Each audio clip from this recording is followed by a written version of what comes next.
Sekolah Dasar Widyatmika, yang berlokasi di Kecamatan Kuta Selatan Badung, sejak Senin tanggal 6 September tahun 2021, mulai menggelar kegiatan pendampingan belajar.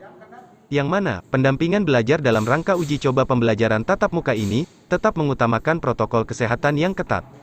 Bahkan, untuk jumlah siswa dalam satu kelas juga dibatasi maksimal 5 orang saja. Kepala SD Widyatmika, Iputu Edi Purwanta, saat ditemui di sela pendampingan mengatakan, kegiatan ini dibedakan dalam beberapa jenjang. Yang mana, fokusnya bukan pada kegiatan pembelajaran untuk penuntasan kurikulum, namun lebih ditekankan pembelajaran dari hasil analisis oleh wali kelas. Karena, selama proses pembelajaran daring, ditemukan beberapa kelemahan terutama kepada peserta didik. Dari evaluasi tersebutlah, kemudian dibuat sebuah pendampingan secara tatap muka ini. Lebih lanjut kata dia, pendampingan belajar ini, dibedakan dalam beberapa jenjang.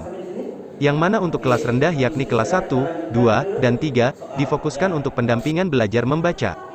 Sedangkan, untuk kelas 4 dan 5, difokuskan untuk pendampingan literasi dan numerasi.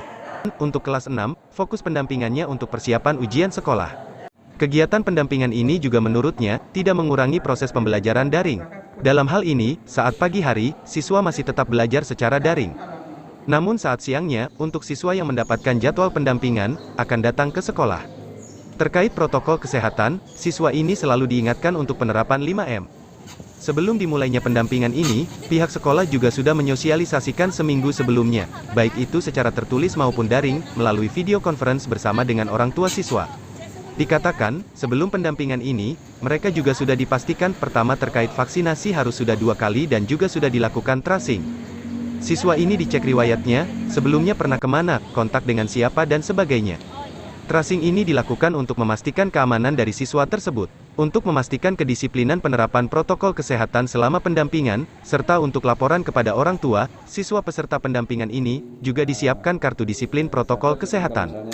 Kartun ini disiapkan pihak sekolah, untuk memantau sejauh mana ketaatan protokol kesehatan dari siswa ini. Oke, untuk kegiatan pendampingan ini kita lakukan mulai hari ini.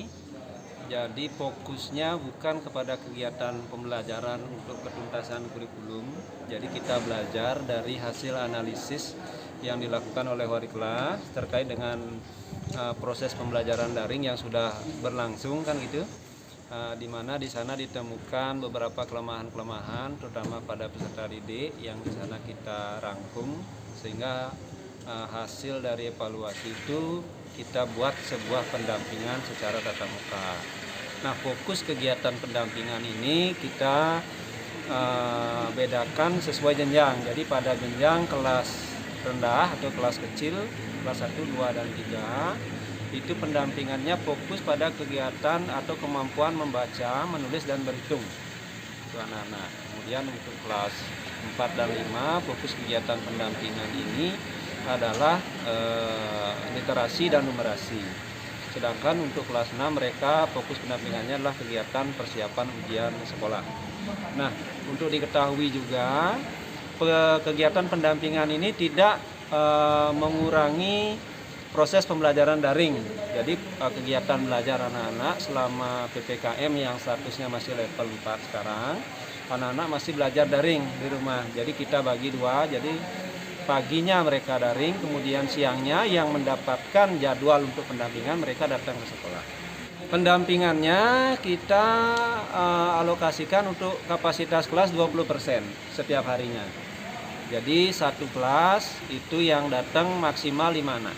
Dalam seminggu anak-anak hanya mendapatkan pendampingan itu sekali seminggu. Jadi satu anak itu sekali seminggu, tapi rutinitasnya setiap hari ada di sekolah kegiatan pendampingan itu. Kalau untuk protokol kesehatan minimal ya kita selalu ingatkan anak-anak untuk penerapan 5M. Jadi kita sudah sosialisasikan seminggu sebelum kegiatan ini dimulai.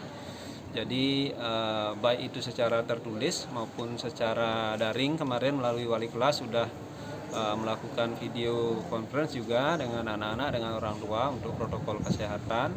Kemudian di sekolah juga kita siapkan tim Satgas yang selalu standby selama PTM ini berlangsung. Kemudian kita siapkan ruangan khusus juga.